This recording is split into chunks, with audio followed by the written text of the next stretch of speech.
Olá, vamos falar de investimentos. Então, vamos trazer para vocês mais uma empresa para que possamos conhecer da sua história, da sua trajetória e principalmente da sua situação econômica e financeira. É uma empresa que é novata aqui na Bolsa, tem uma história aí desde 1971, inclusive uma história fascinante de empreendedorismo e de luta, que vocês vão conhecer, vocês vão ficar encantados com a história que tem por trás dessa empresa. E aqui você já sabe que aqui quem manda sugestões aqui para que a gente possa fazer análise são os nossos inscritos que participam ativamente junto conosco. E no caso dessa empresa, a indicação veio do Tiago Roson. Ô Tiago, que bom ter você conosco. Seja muito bem-vindo, um prazer poder lhe atender, Tiago. Bem como também quem sugeriu essa empresa foi a Ângela Moura Santos, lá de Ribeirão Preto, São Paulo. Ô Ângela, é sempre um prazer ter você junto conosco aí, a Ângela, que está praticamente conosco aí desde o começo do canal, vem aqui participando e incentivando. Muito obrigado pelo carinho e pelo incentivo de sempre, hein, Ângela? E agradeço a todo mundo que participa aqui junto conosco também, mas caso vocês também queiram mandar sugestões, é fácil, basta entrar aqui, ó, canal Silas Degraf, e aproveita, faça a sua inscrição, dá o like e venha junto conosco nesse processo de construção e de repartição de conhecimentos. Mas a empresa indicada pelo Tiago e pela Anja é uma empresa também ligada ao agronegócio. É a Vitia Fertilizantes e Biológicos S.A. É uma empresa que estreou na Bolsa no ano de 2021, então ela é novata na Bolsa, porém tem sua história que começa lá em 1971. E você vai ficar encantado com essa história, até porque para falar dela nós temos que falar de uma personalidade do senhor José Plínio Romanini. O José Plínio Romanini vem de uma origem muito simples. O pai dele trabalhava na Companhia Ferrovia Paulista.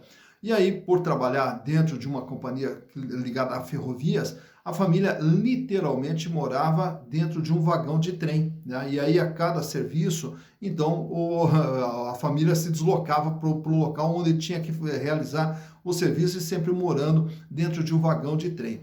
E aí o José Plínio Romanini foi trabalhar numa empresa multinacional na época, a Bang, ligada à área de fertilizantes. Entrou lá como auxiliar de serviços gerais, aí já foi para a área de vendas, e aí dentro da área de vendas começou a se destacar como vendedor, até que chega num determinado momento, ele é terceirizado, é como se tivesse montado uma empresa de representação comercial para vender para a Bang. Mas daí, como era agora terceirizado, passou também a conhecer lá dois japoneses que eram sócios da BioSoja, tinham criado uma empresa chamada BioSoja, que era voltada justamente à produção de inoculantes para soja e todos os ingredientes ali para melhorar a produtividade das plantações. E aí ele foi trabalhar também como vendedor para essa empresa e também foi se destacando até que chega num determinado momento, passa a revender apenas os produtos da BioSoja. E aí, na sequência, se torna sócio da empresa e daí, na sequência, assume o comando da BioSoja. Aí a BioSoja foi crescendo. Chega na década de 90, seus dois filhos foram trabalhar com ele. O Wilson e o Guilherme também foram trabalhar com o pai, ajudar na BioSoja. E aí, na sequência, passam também a produzir agora fertilizantes. Já no ano de 2000, também amplia o seu leque de produção, indo também para a área de sulfatos, cloretos, óxidos, monóxidos, enfim, todos os produtos ligados à agricultura. Já no ano de 2004, incorpora a Granorte, que é uma outra empresa de micronutrientes, também voltadas para a agricultura. E aí a empresa vai se expandindo, revendendo para diversos estados do Brasil, até que chega no ano de 2014, recebe o aporte de capital de um fundo de investimentos e aí adquire mais uma empresa também do setor a Samaritá. Já no ano de 2016, aí muda o nome de BioSoja para Vitia Fertilizantes e Biológicos S.A. No ano de 2017, adquire mais uma empresa, a Biovalens, né, que é uma empresa produtora de defensivos agrícolas. Já no ano de 2020, adquire mais uma empresa que é a Vitória Fertilizantes e também mais uma empresa, a JB Biotecnologia. Todas empresas voltadas justamente para a área do agronegócio. Em 2021 se transforma numa SA, abre o capital e passa a ter suas ações negociadas em bolsa e hoje tem um free float de aproximadamente 40% das suas ações estão disponíveis no mercado. Hoje a empresa conta com 7 unidades produtivas, 3 centros de distribuição e atende praticamente o Brasil inteiro. Mas para que a gente possa conhecer como é que está a situação da Vitia Fertilizantes e Biológicos S.A., trouxe para vocês os balanços lá desde 2018, 2019, 20, 21 e também agora o primeiro trimestre de 2022. E por esse espaço de tempo você vai conseguir acompanhar como que vem sendo o desempenho da empresa ao longo de todo esse período. Então, vamos aos números. Então aqui estamos com as demonstrações contábeis da Vitia Fertilizantes e Biológicos S.A. E como eu falei para vocês, trouxe aqui 2018, 2019, 2020, 2021 e o dia 31 de março de 2022, o primeiro trimestre desse ano aqui. Então, através dessa base histórica, você consegue acompanhar como que vem sendo o desempenho da empresa ano a ano. Então, começando pelo 2018, o que era a Vitia no ano de 2018? Uma empresa de 409 milhões de reais. Esse aqui é o tamanho da empresa. E nesse valor, ela tem aqui 68 milhões, que são todos os seus bens para uso da própria empresa, seus barracões, suas instalações, máquinas, equipamentos, veículos, enfim, tudo aquilo necessário para o funcionamento da empresa. E aqui nessa parte de cima, em verde aqui, nós temos o capital de giro. O capital de giro são todos os recursos que estarão na movimentação dentro do patrimônio, fazendo todo esse patrimônio aqui funcionar. E aí ele é totalizado com 317 milhões em 2018, representando 77,4% do que a empresa possuía naquele ano. Desse valor dos 317 milhões, 21 milhões 260 mil era dinheiro em caixa, banco e aplicação. A empresa possuía 205 milhões em contas a receber e um estoque de 81 milhões de reais. Indo para 2019, a empresa cresce um pouquinho o seu tamanho para 459 milhões de reais, amplia um pouco mais o seu imobilizado indo para 102 milhões e o capital de giro vai para 339 milhões. Apesar desse crescimento nominal, o peso do capital de giro ficou um pouquinho menor, 73,8%. Aumentou o volume de dinheiro em caixa, 40 milhões, também aumenta aqui um pouco contas a receber, fechando em 218 milhões, e diminui os estoques que agora fecharam em 61 milhões de reais. Já para 2020, o que nós temos aqui? Um crescimento da empresa indo para 620 milhões de reais. E dentro desses 620 milhões de reais, como a gente citou há pouco, então nós temos aqui as aquisições feitas pela empresa ao longo do ano de 2020. E o capital de giro pula para 427 milhões de reais. Mesmo assim, então com todo esse aumento nominal, ele passa a representar um pouquinho menos em relação ao ativo total, fechando em 68,8%. Aumenta o volume de dinheiro em caixa, 55 milhões, aumenta o contas a receber para 261 milhões e os estoques se recuperam indo agora para 78 milhões de reais. Já em 2021 foi o ano do IPO, aí a empresa cresce mais ainda, vai para 845 milhões de reais. Aumenta ainda mais o imobilizado, vai para 200 milhões e o capital de giro agora pula para 601 milhões de reais, 71% de representatividade. Aumenta o volume de dinheiro em caixa, 93 milhões, aumenta o contas a receber, 341 milhões, e os estoques praticamente dobraram, foram para 142 milhões de reais. Já agora em março, a empresa fecha com 879 milhões de ativo e o capital de giro 616 milhões de reais. O volume de dinheiro em caixa diminui para 14 milhões de reais, porém, ao analisar essa queda aqui, você vai observar que, pelo outro lado, nós temos aqui um aumento do contas a receber. Então, contas a receber fecha com 401 milhões de reais. E também temos um aumento no estoque, 172 milhões de reais. Então vejo como a empresa vem aumentando o volume de seus estoques. E até em função daquilo que a gente falou há pouco no vídeo ali também, que a empresa ela vem se preparando para todos os desafios, né, desse ano de 2022 em relação à possibilidade de falta de fertilizantes para o mercado. Então é a empresa que vem se preparando. Já na parte de endividamento, nós vamos olhar qual é o tamanho da dívida, qual que é a dependência que ela tem de capitais de terceiros.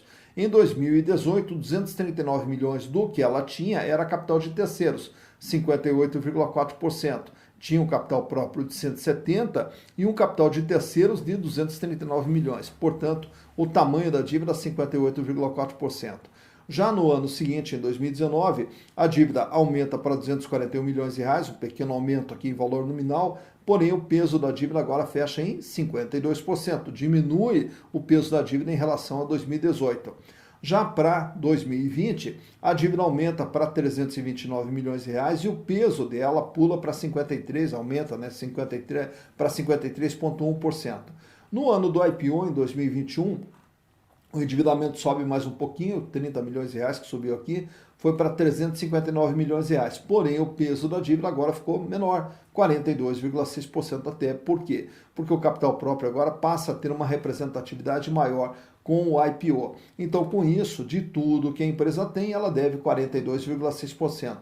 E agora, em março, a dívida fecha em 378 milhões de reais, porém, o peso dela é de apenas 43,1%. Então está aqui o comportamento da dívida. 58, 52, 53, 42, 43%, como que vem se comportando o endividamento da Vitia.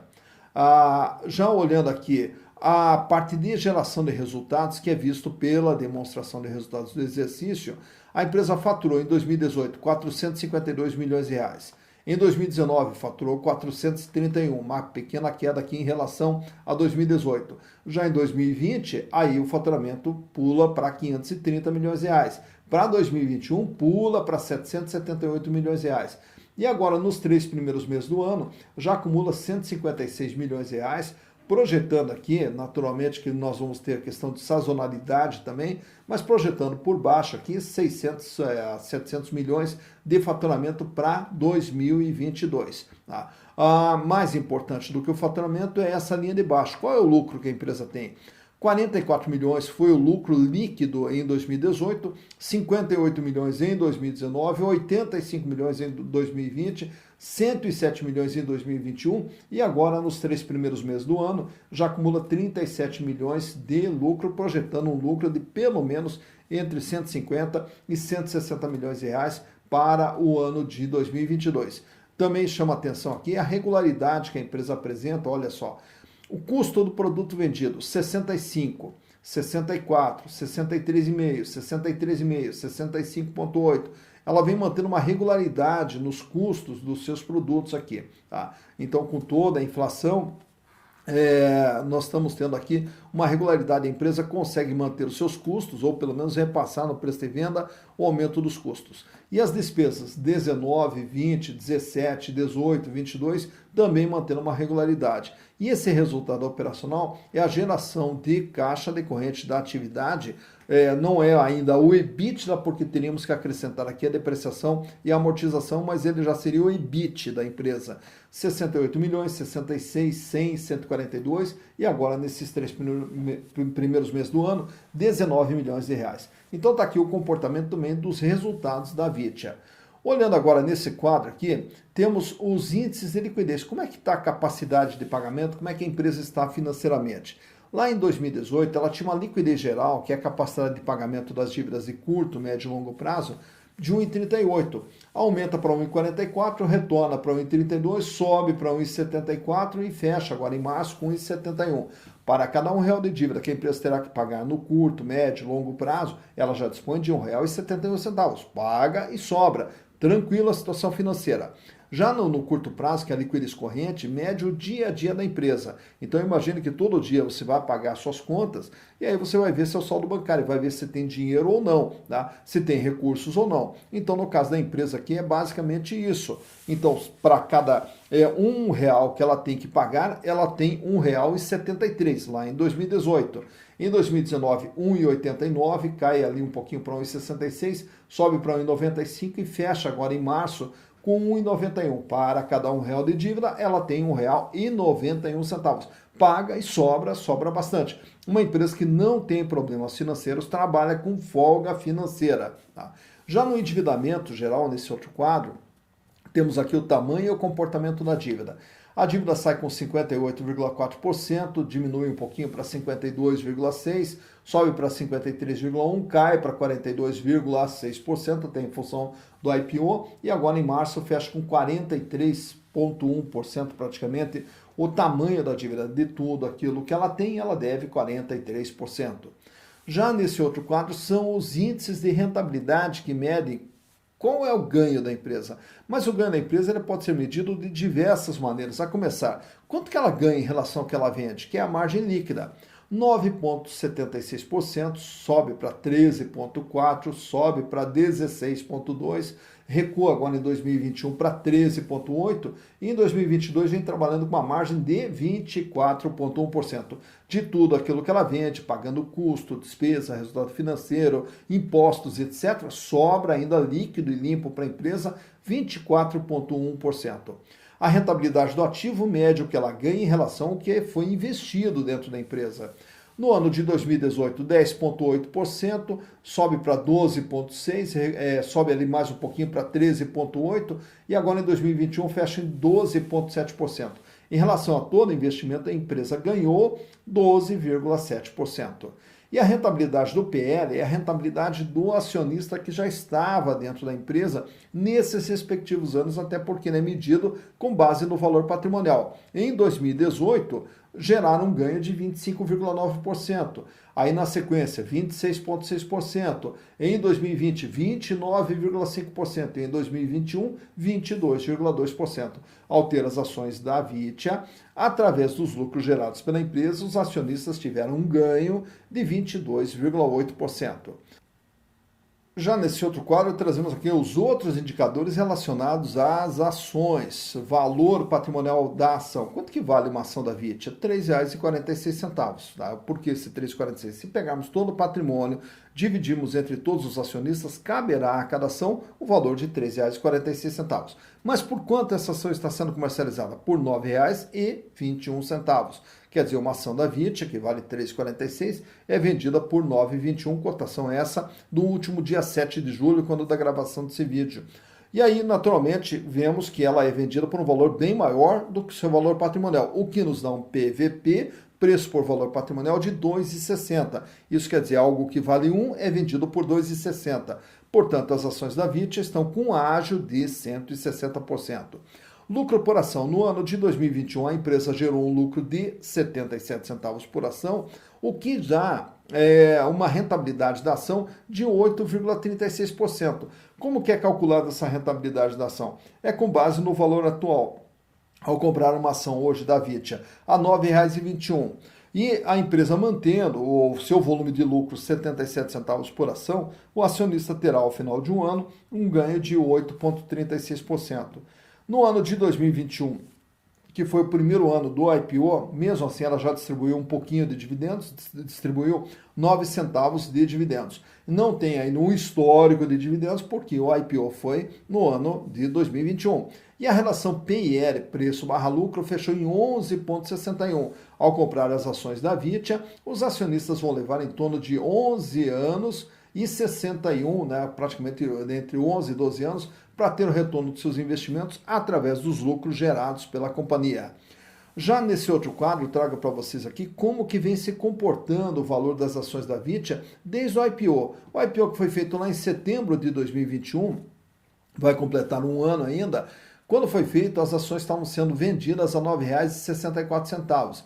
E aí, nesse começo, ali entre setembro, outubro até novembro, foi se mantendo na faixa de R$ 9,00. A partir do final do ano, as ações elas disparam. Chegam lá na faixa de R$ 14,00, tem uma pequena queda ali no começo de janeiro, volta lá para a faixa agora de R$ 15,00 em fevereiro, só que a partir de fevereiro aí a gente vai ver ali uma série de quedas, culminando agora com a cotação chegando na faixa de R$ 9,21, com base no último dia 7 de julho na gravação desse vídeo. Então por aqui você já vê quando que a ação teve o seu valor mais baixo, quando que a ação teve o seu valor mais alto e como que vem se comportando o valor das ações da Vitia Fertilizantes S.A. Tá, então, mais uma empresa analisada, mais uma empresa do agronegócio, O agronegócio que é um dos setores aí bastante fortes aqui no Brasil, até pelo Brasil ter essa capacidade, pelo Brasil ter essa característica, esse DNA voltado para o agronegócio. E a Vitia é uma empresa aí que vem se destacando dentro desse setor e até hoje que vivemos esses momentos de turbulência aí em relação à guerra da Rússia com a Ucrânia, a falta de fertilizantes, etc. A dependência da Vitia de produtos importados, ela é muito pequena. Então, é uma empresa que não é para ser afetada, pelo contrário, é até para tirar proveito de toda essa situação, né? E aí, então, foi relatada toda a situação da Vitia, que agora você já conhece tanto a sua história, como a sua situação econômica e financeira. E é como a gente sempre fala, que aqui o importante é que na hora de você fazer investimentos, conheça a empresa, saiba o que essa empresa é, o que ela faz, de onde ela vem, para onde ela vai, mas saiba principalmente como que ela está. Até porque nos momentos de turbulência econômica, é natural que as ações subam e caiam, enfim, passe por diversas oscilações. Mas se a empresa for sólida, se a empresa tiver seus números consistentes, todas essas oscilações elas são corrigidas com o tempo. Então, mesmo que o valor de uma ação caia, daqui a pouco ela já se recupera, porque, como eu sempre digo, a empresa ela tem o valor de suas ações em queda e às vezes ela faz por merecer. Quando a empresa vem com desempenho meio sofrível, aí é natural que o seu valor caia. E aí, naturalmente, quando a empresa vem mantendo uma gestão e mantendo uma solidez nos seus números, ela pode até cair em função de variações do mercado, mas na sequência ela se corrige. Então isso a gente tem que ter em mente na hora de fazer investimentos, saber como que está a situação dessa empresa aqui. E naturalmente que a gente sempre fica aqui na torcida para que as nossas empresas vão cada vez melhor, porque todas as empresas brasileiras são geradoras de renda, de emprego e de desenvolvimento, que é o que mais nós precisamos aqui no Brasil. O Brasil, com toda essa potencialidade, o que nós precisamos é justamente que as nossas empresas vão bem para poder gerar renda, desenvolvimento e emprego e, naturalmente, para aqueles que investiram nessas empresas, que compraram suas ações, possam ter seu merecido retorno. E é o que a gente deseja a todos vocês. Dito isso, bons investimentos para vocês.